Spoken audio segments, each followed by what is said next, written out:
Welcome everyone to the virtual Hanukkah celebration of Beth Israel Congregation. Now we have a musical performance featuring the Huckins family. Oh Hanukkah, come light the menorah. Let's have a party, we'll all dance the hora. Gather round the table, we'll give you a treat. Dreidels to play and latkes to eat. And while we are playing, the candles are burning low. One for each night they shed as we light to remind us of days long ago. One for each night they shed as we light to remind us of days long ago. And now we have one of our members, Eileen, telling the story of Hanukkah. Happy Hanukkah! Today we're going to be reading the Festival of Lights for everybody. And this is the story of Hanukkah. Long ago, the Jewish people lived in the kingdom of Judea. Antiochus IV ruled the land. He worshipped Greek gods, but Jews were allowed to worship their God as they had always done. Jerusalem was the capital city of Judea, and many people lived there. The Holy Temple stood on a high hill in the city. Jews came there to pray to the Lord. Life was peaceable. Children went to school. Merchants sold their wares. Farmers planted crops. Shepherds tended flocks of sheep and goats. Antiochus was not happy being king of Judea. He wanted to be king of Egypt too. He made war on the Egyptians, but was defeated. This put him in a very bad mood. He decided to go to Jerusalem. There are treasures in the temple, he said. I am king. I will take them for myself. The king and his army marched into the holy temple. They stole gold cups and dishes used by the high priest. They took furniture, curtains, and the beautiful menorah lamp. Soldiers struck down anyone who tried to stop them. King Antiochus was furious because he knew the Jews fought his soldiers. He had his army burn down their houses, and he took many Jews away to be slaves. The king put his soldiers in charge of Jerusalem. They brought statues of Greek gods to the holy temple and made offerings to them. Antiochus thought about how the Jews fought to protect their temple. They love their God so much, he said. They must not pray to him anymore. Messengers were sent to Judea with the king's orders. The Jews may not keep the Sabbath as the day of rest. They may not follow laws and customs or study their holy books. They must worship Greek gods. The Jews refused to obey the cruel decree. They prayed and studied in secret. One morning, the king came to the village of Modin. They set up a statue and altar in the square. Everyone was ordered to go there. A soldier told Matthias, the village elder, to step forward. Bow down to the god and sacrifice this pig to him, he commanded. We serve our Lord, the one God, cried Matthias. I'm not saying it right. We will never worship idols. He turned to his 5 sons. Attack the soldiers, he shouted. The villagers joined the sons. They tore down the statues and altar. Taken by surprise, the soldiers fled. Today a few soldiers came, said the leader. Many more will return tomorrow. We must leave Modin, and we must prepare to fight for freedom, to worship the Lord. Everyone hastily packed food and clothing. They took the weapons the soldiers had left behind, and they followed their leader to the caves in the mountains. Matthias spoke to his son Judah. We are a Maccabee, which means hammer. We are brave and strong. Make our people into Maccabees to strike against the king. Judah and his brothers taught the people how to fight. They made surprise attacks and won many small battles. Word of the Maccabees spread, and many people joined them. King Antiochus was very angry when he heard about Judah and his men. He sent for Apollonius, his favorite general. Take an army to Judea, attack the Maccabees and defeat them. The general and his soldiers had to march through a narrow mountain pass. Judea and his fighters surprised them there.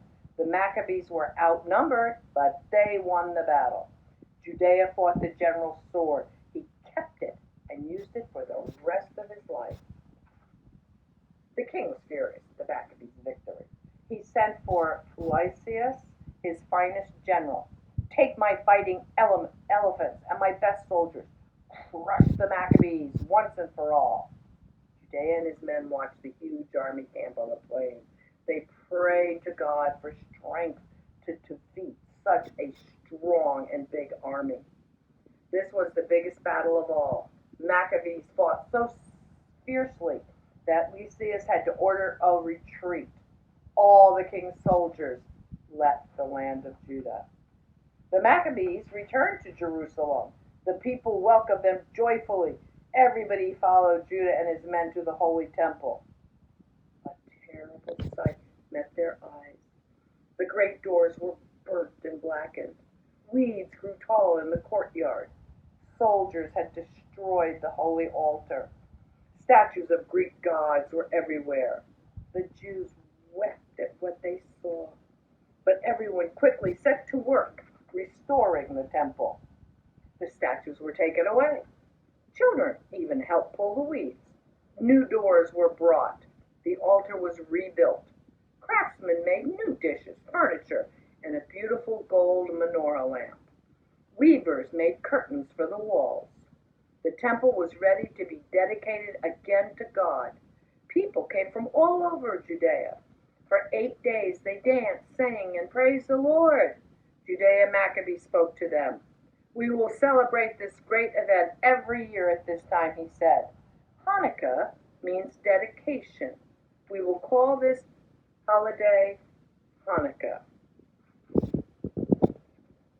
Now I have the pleasure of introducing the Bloomsburg Early Music Ensemble, presenting several Hanukkah pieces. The members of the ensemble are Susan, Richard, Marty, and Susan. 3, 4.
When the holy temple was ready to be dedicated, Judea Maccabee searched for oil to light the menorah.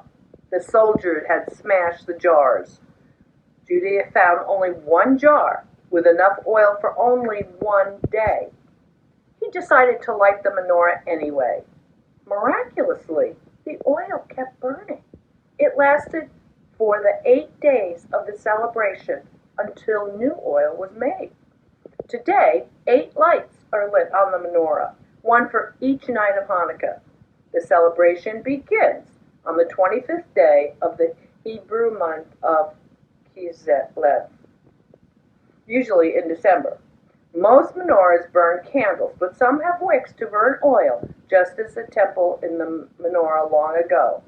A special candle, the shamas, is used to light the menorah candles. New candles are lit each night. A new shamas is lit each night also.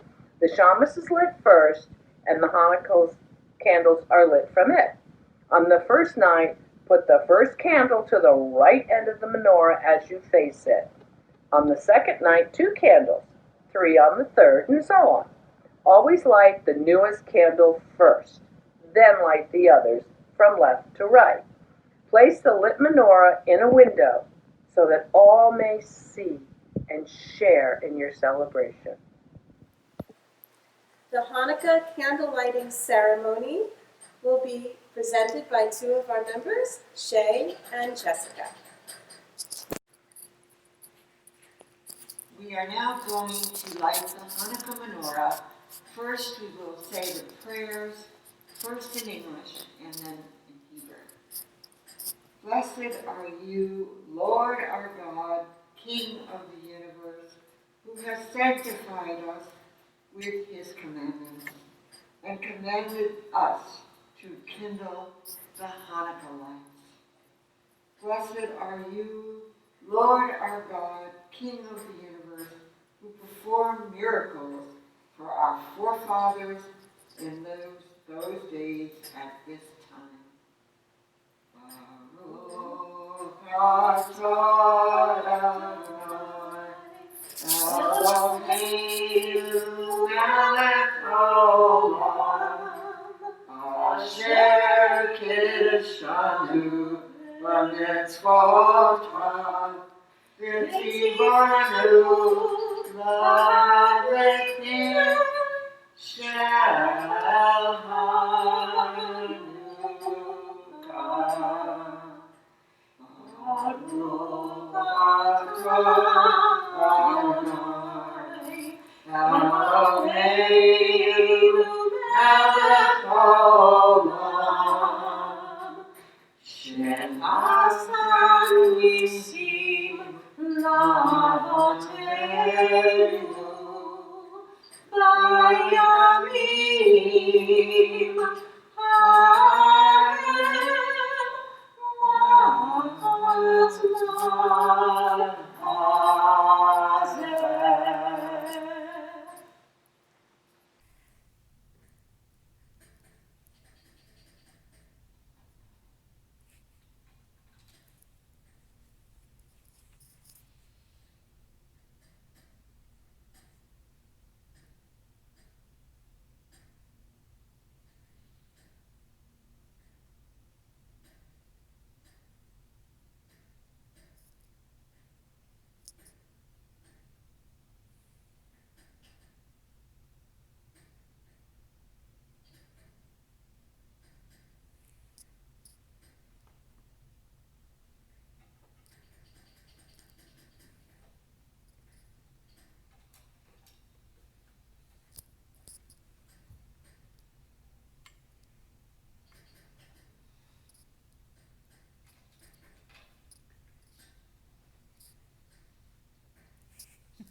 everybody.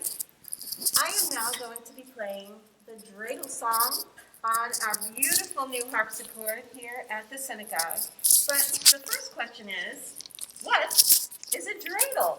Well, I happen to have a dreidel right here in my hand. It's basically a four-sided top. And on each side, there is a Hebrew letter that basically gives you the directions of how to play the fun game of dreidel, which we like to sit around the table and play with our friends and families during the 8 days of Hanukkah. All you need to play dreidel is, obviously, a dreidel and a pile of geld, which means money, which could be pennies or chocolate coins that you can find in the supermarket, or even beads, just something to use as currency. So basically, in short, you spin the dreidel and you will land on one of four letters. There's nun, shin, hey, or gimel. When you start the game, the first thing that I like to do is put some of the geld right into the middle of where you're sitting, and that's going to be your little pot, okay? So if you happen to land on gimel, that's the best one, that means G, you get to get everything. So you take the pot for yourself. If you land on hey, H for half, you get to take half. If you land on shin, that means I always think of S for stick it in. I put one into the pot. And then, sadly, if you land on nun, no, that means you get nothing. But in some ways, I think that's better than shin, which is when you have to give one in. Anyway, everybody have fun playing dreidel. You can find dreidels in the supermarket too, which I think is great. And now I'm going to be playing and singing the dreidel song for you, which is probably the most famous of all the Hanukkah songs, at least among children. Here we go. I have a little dreidel, I made out of clay, and when it's dry and ready, then dreidel I shall play. Oh, dreidel, dreidel, dreidel, I made it out of clay. Oh, dreidel, dreidel, dreidel, with dreidel I shall play. Happy Hanukkah, and we are going to read today the magic dreidel. The very magic dreidel. Hanukkah was coming. Everyone in Jacob's family worked hard, cleaning and scrubbing and polishing and sweeping to get ready. That was everybody except Jacob. Jacob sat playing with his new brass dreidel. When his mother sent him to the well to fetch a bucket of water, Jacob took the dreidel with him. After filling the bucket, Jacob decided to give the dreidel a spin. The dreidel spun across the mossy stone and plopped into the well. My dreidel! I've lost my new brass dreidel, Jacob cried. Maybe I can get it back. Maybe I can splash it out, he said, and he started dropping rocks into the water.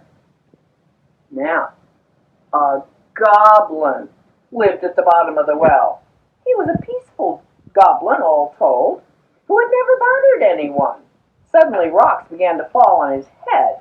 The goblin rushed to the surface of the water. Who's dropping rocks on me? He shouted. I didn't mean to drop rocks on you.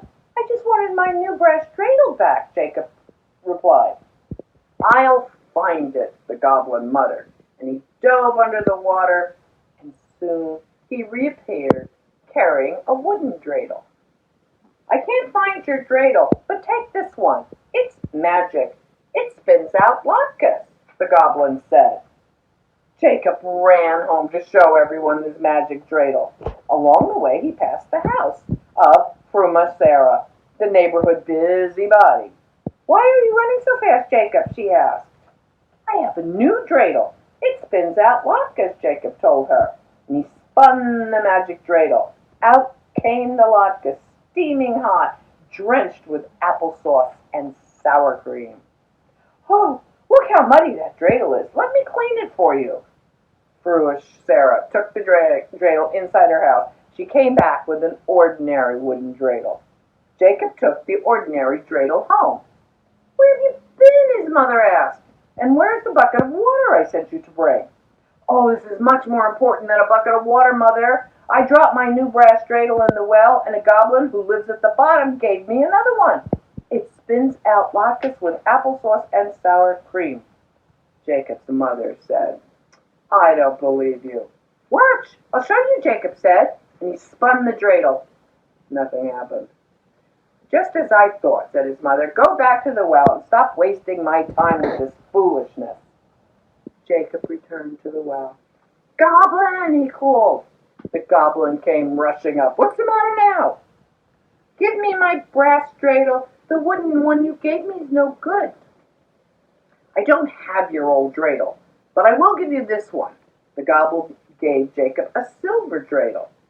"This dreidel is magic. It spins out Hanukkah gifts." Jacob ran home with the silver dreidel. Of course, he passed Sarah's house again. "Hello, Jacob," she said. "Did you find another dreidel?" "I did," said Jacob. "This one spins out Hanukkah gelt. Watch." And he spun the magic dreidel, and out came silver coins. "Oh, but look how tarnished it is," said Sarah. "Let me polish it for you." She took the magic dreidel inside and exchanged it again for an ordinary one. And Jacob happily took the ordinary dreidel and ran home. "Look, everybody, this dreidel spins out Hanukkah gelt." Jacob's family gathered round to see. He spun the dreidel again and again, but not a single penny came out. "Jacob, this is no time for foolishness," his father said. "You should be ashamed of yourself. Can't you see how hard everyone is working, trying to get ready for Hanukkah? Yet here you are, spending your time playing tricks and getting in the way." He sent Jacob to his room. Poor Jacob. No one believed him. He had to prove he was telling the truth. When no one was looking, he climbed out the window and ran to the well. "Goblin! Goblin, come out," he called. The goblin came rushing out. "What do you want now, Jacob?" "I want my good brass dreidel. The silver one you gave me didn't work either. Those dreidels work. Sarah stole them and gave you ordinary dreidels in their place." "So that's what happened," Jacob exclaimed. "Goblin, help me get my dreidels back, and I will bother you no more." The goblin drove to the bottom of the well, and he came up a few minutes later carrying an iron dreidel. "Let Sarah spin this one. She will give back the other one she stole," the goblin said. Jacob took the iron dreidel, and on the way home, he stopped at Sarah's house. "I have another dreidel," Jacob said. "Oh, what does it do?" said Sarah. "Come and see." Sarah gave the dreidel a spin. Out came fleas, thousands of them. They hopped on Sarah and began to bite her. She scratched, she itched, she yelled, "Oh, oh, oh, I will give back the dreidels I stole. Just stop these fleas from biting." Sarah returned the two dreidels she had hidden in her apron. Only then did the fleas hop away. Jacob took the magic dreidel and ran to the well. He threw in the iron dreidel. "Thank you, Goblin, for helping me," he called. "I'll keep the first two. You can have this one. I don't need it anymore." He turned around and ran all the way home. Jacob didn't mention the magic dreidels until the Hanukkah candles were lit. Then he took them out and spun them one after the other. The first one spun out potato latkes, for Jacob and his family ate as much as they could. The second one spun out Hanukkah gelt. They stuffed their pockets with silver coins and invited the neighbors in to share. Everyone was happy at Hanukkah that night, even Sarah.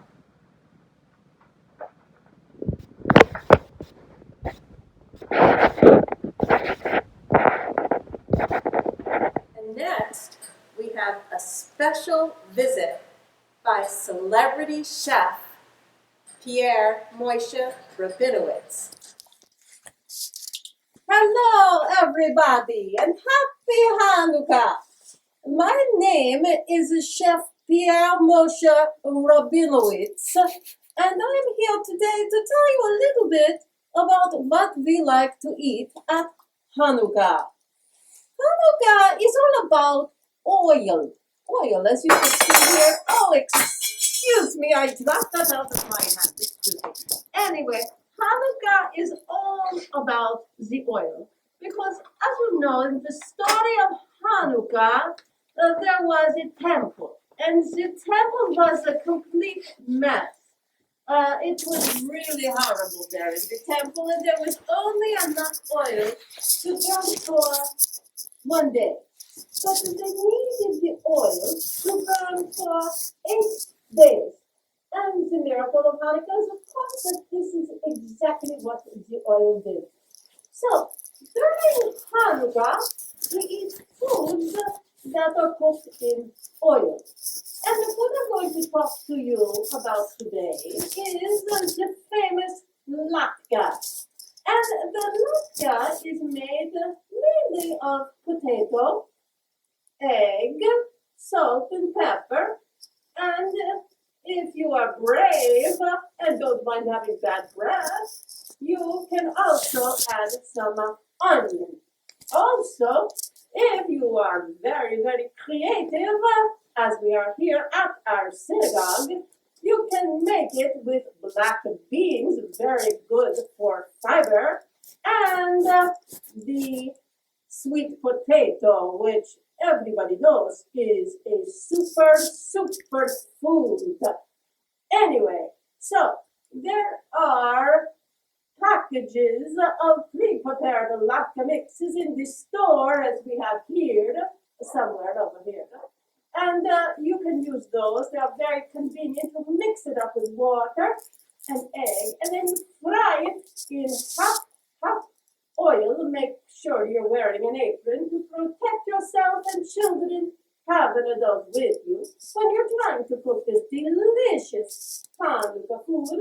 And here you have the final product, which is a brown, hot, crispy latke, which we like to eat with applesauce and sour cream. So everybody have a wonderful holiday, whatever you celebrate. And don't forget, happy Hanukkah! Finally, many heartfelt thanks to all of our members and friends for joining us to celebrate Hanukkah together in this virtual way. Please continue to follow us on Facebook and on our website so that you can continue to join us for future services and events. We wish you all a happy Hanukkah. From all of us here at Temple Beth Israel to all of you. Happy holidays.